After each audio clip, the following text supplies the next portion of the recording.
Bonjour à tous. Aujourd'hui, on va se plonger dans un véritable jeu d'échecs géopolitique qui se joue en ce moment au Moyen-Orient. Alors, entre des frappes un peu mystérieuses, des alliances, disons, surprenantes, et puis cette fameuse guerre des drones, on va essayer de décortiquer tout ça ensemble. Allez, c'est parti. Alors, tout commence avec une affirmation, et quelle affirmation? L'Iran aurait frappé directement un quartier général du Mossad. Voilà, c'est de là que tout part. Et bien sûr, si c'est vrai, ça pourrait absolument tout changer. Et le chiffre qui circule avec cette rumeur est ahurissant. On parle de 1100 morts. C'est un bilan énorme. Franchement, ça donne le vertige. Et ce n'est pas fini. On ajoute à ça près de 2000 blessés. Donc, si on fait le calcul, on imagine une attaque d'une violence absolument inouïe. Bon, là, il faut tout de suite mettre les choses au clair. La grande question, c'est est-ce que c'est réel ou est-ce que c'est de la propagande de guerre? Parce que, soyons honnêtes, ces chiffres ne sont absolument pas vérifiés. Et on le sait, dans un conflit, la première victime, c'est souvent la vérité. Donc, on garde ça bien en tête. Ok, laissons de côté ces rumeurs pour l'instant et passons à quelque chose de beaucoup plus concret. Et de, franchement, inattendu. Un nouvel acteur vient de s'inviter dans la région et c'est l'Ukraine. Et attention, on ne parle pas de 2 ou 3 conseillers, non, on parle de 200 experts en drone déployés dans le Golfe, avec des équipes déjà en place dans plusieurs pays. Leur force, c'est quoi? C'est leur expérience. Une expérience de terrain incroyable acquise dans la guerre contre la Russie, où les drones, eh bien, ils sont devenus les maîtres du jeu. Et ça nous amène pile au cœur du sujet, la technologie. Parce qu'en fait, on assiste à un duel assez fascinant entre, d'un côté, des armes qu'on pourrait qualifier de low-tech et de l'autre, des défenses ultra sophistiquées. C'est un peu le match du jour. D'un côté, des drones d'attaque, des engins plutôt simples, pas très chers et surtout qu'on peut produire en très grande quantité. De l'autre, des missiles intercepteurs, de vrais bijoux de technologie, mais qui coûtent une véritable fortune. C'est vraiment le David contre Goliath version 21e siècle. Et là, les chiffres parlent d'eux-mêmes. Pour neutraliser un drone qui coûte, disons, 3000 $, on utilise un missile qui peut valoir jusqu'à 10 millions de dollars. Le calcul est, vite fait, hein.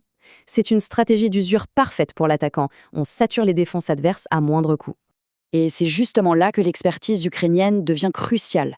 Eux, face à ce même problème, ils ont inventé une solution, des drones intercepteurs. En gros, des drones pour chasser d'autres drones. C'est une réponse low-tech à une menace low-tech. C'est beaucoup plus malin et économique que de tirer des missiles à plusieurs millions. C'est de l'innovation pure, née directement sur le champ de bataille. Mais voilà, derrière cette histoire de technologie, il y a, comme toujours, de la politique. Et ça révèle des frictions même entre pays alliés. On s'aperçoit que tout le monde n'est pas forcément sur la même longueur d'onde. Publiquement, la position américaine telle qu'elle est rapportée ici semblait très claire. On n'a pas besoin de Zelensky, on a les meilleures technologies. C'était une posture, une démonstration de force. Sauf que, en coulisses, l'histoire est un peu différente. Il semblerait que, dans les faits, les États-Unis aient bel et bien demandé l'aide de ces experts ukrainiens. On a donc un énorme décalage entre le discours officiel et la réalité sur le terrain. Et ce n'est pas la seule friction du moment. Il y a eu aussi cet incident diplomatique entre la Russie et Israël. Moscou a convoqué l'ambassadeur israélien suite à une frappe qui a touché des journalistes de RT.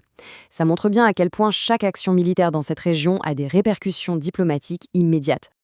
Alors, si on prend un peu de hauteur, toutes ces petites tensions cachent peut-être quelque chose de bien plus grand, une véritable divergence de stratégie, notamment entre les États-Unis et Israël, sur l'objectif final concernant l'Iran.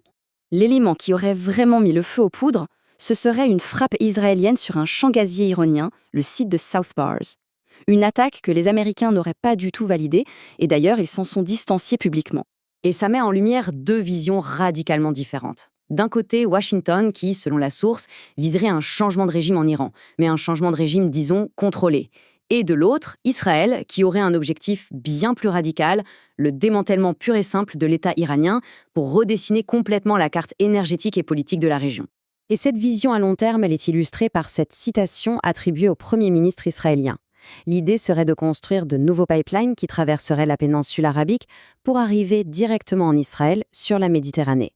On ne parle plus seulement de contenir une menace, mais bien de remodeler les flux énergétiques mondiaux à son propre avantage. Alors tout ça nous amène à une dernière question, et elle est de taille. Ces divergences entre les États-Unis et Israël sont-elles bien réelles? Ou est-ce qu'on assiste à une sorte de jeu de rôle, une stratégie du bon flic, mauvais flic, pour finalement arriver au même résultat? Franchement, la question reste entière.